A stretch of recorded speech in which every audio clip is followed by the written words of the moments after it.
Hey, what's happening, fellas? It's your main guy, Six Paths Dunga, coming to you all again with another video. Okay, so today we gotta really talk about something. It may lead to some harsh realities, especially for Naruto fans, and as a Naruto fan myself, the Boruto series was rough for me at first. Like, I'm not gonna lie, you grew up with a certain character, and you'll have a fixed image of what that character is supposed to be in your head.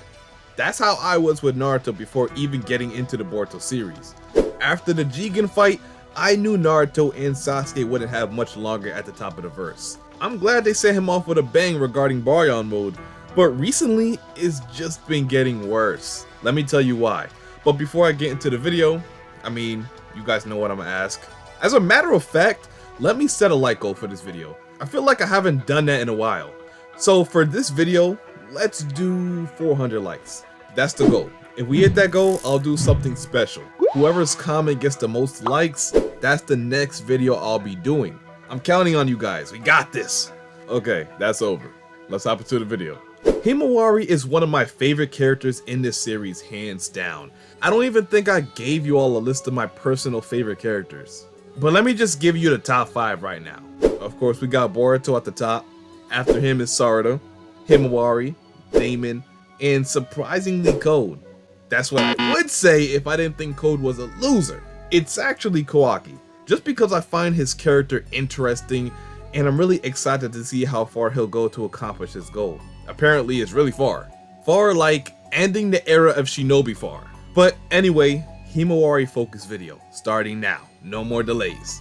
So if you guys are not constantly surveying the Boruto community like me, then let me inform you that recently Ikemoto did another interview where he answered a number of questions relating to Boruto TBV VORTEX. And I thought instead of just addressing all the questions and answers in one single video, I'd break it up into multiple videos and only address the ones that I'm interested in personally. I'll leave a link in the comment section to the full interview, so if you want to read everything, it's down there.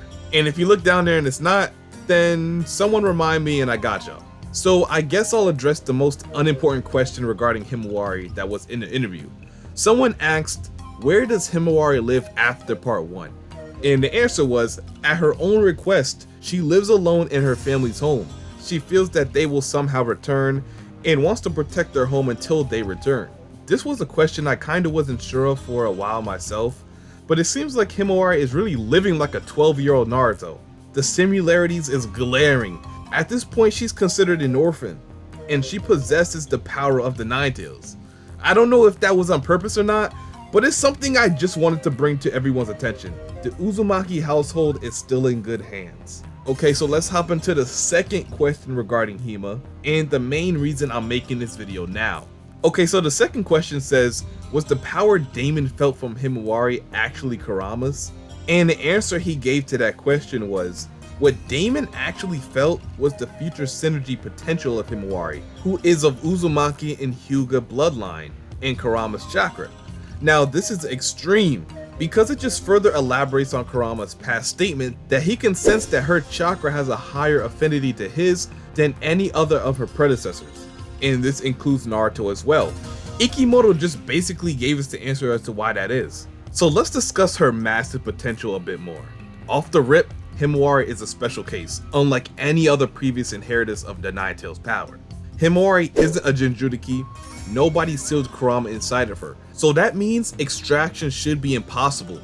Kurama and her soul are actually combined into one, meaning she's literally a Biju if that makes sense.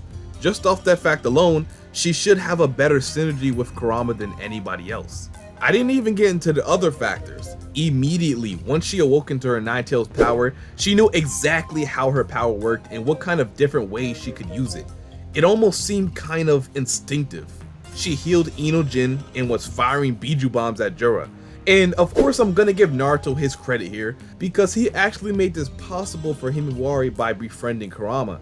He made him be able to trust humans and be willing to work together with them. We can see it just from the way Kurama's talking to her, how willing he is to help her out in a desperate time. Without much effort at all, she was able to understand the concept of a Biju Dama and create one herself to use against JURA, which is different than in Naruto's case because he had to go through extensive training just to be able to perform very similar abilities. The other time Naruto performed this was when he was under the influence of the Nine Tails against Orochimaru. This wasn't really Naruto, and he didn't have any control over his actions, so this doesn't really count. And this feat right here shows us that Himawari in such a short time has shown to have the potential to surpass Naruto. Himawari and Naruto's Nine Tails power works a little differently. You see, Naruto was only able to perform these Biju bombs once he underwent his Four Tails transformation, but Himawari didn't even manifest any tails. She doesn't even have a cloak of any kind. Now, like I said, part of this is due to Kurama just being willing to help Himawari, but it's also due to the strong connection that they now have. In the past, Kurama gave Naruto chakra, and the amount of Nine Tails power Naruto was granted was shown by the number of tails he manifested. He only manifested one tail against Sasuke in the final valley of part 1, and once he sprouted 4 tails, he was able to hold back even Orochimaru.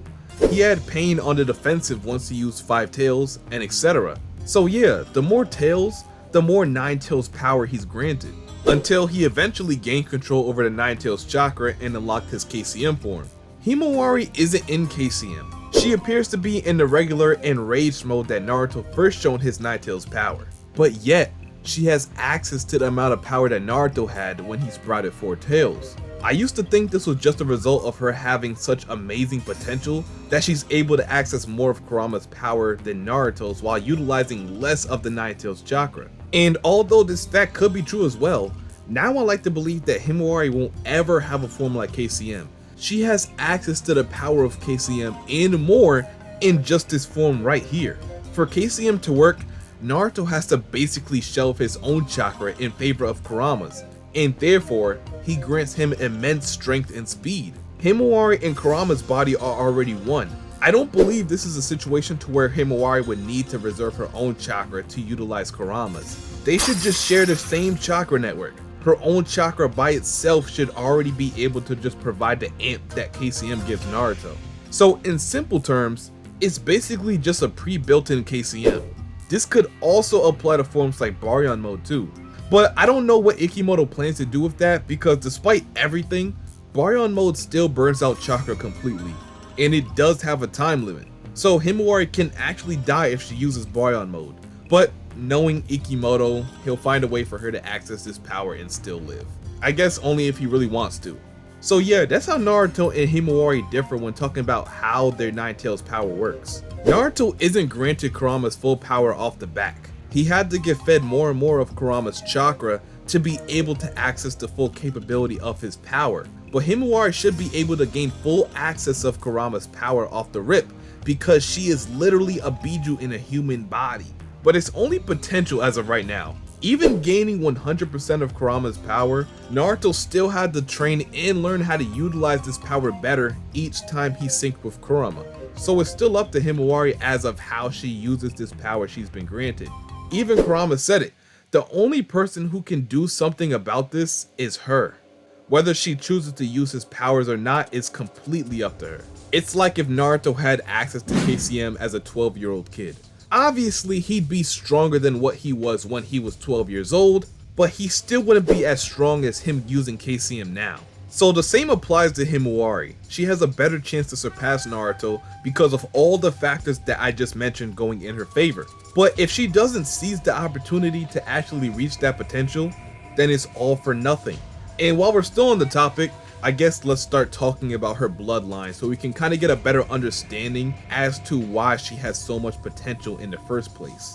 So Himawari, having Uzumaki and Hyuga blood running in her veins, it really makes sense as to why she might have the most potential out of everyone else. The reason why Kushina and Mitu Uzumaki were chosen to become the Jinchuriki of the Nine Tails was because of their unique Uzumaki traits, which include their strong chakra reserves, vitality, and physical prowess. These factors allowed them to withstand the immense power of the Nine Tails. There's also their strong sealing techniques, but in this case it doesn't really apply to Himawari. So it's basically because of this she's able to properly handle and control the power of the Nine Tails. Now when we look at her Hyuga bloodline, it really starts to make sense that she's being as hyped up as she is. The members of the Hyuga clan is known for having exceptional chakra control, allowing them to use their chakra more efficiently and precisely.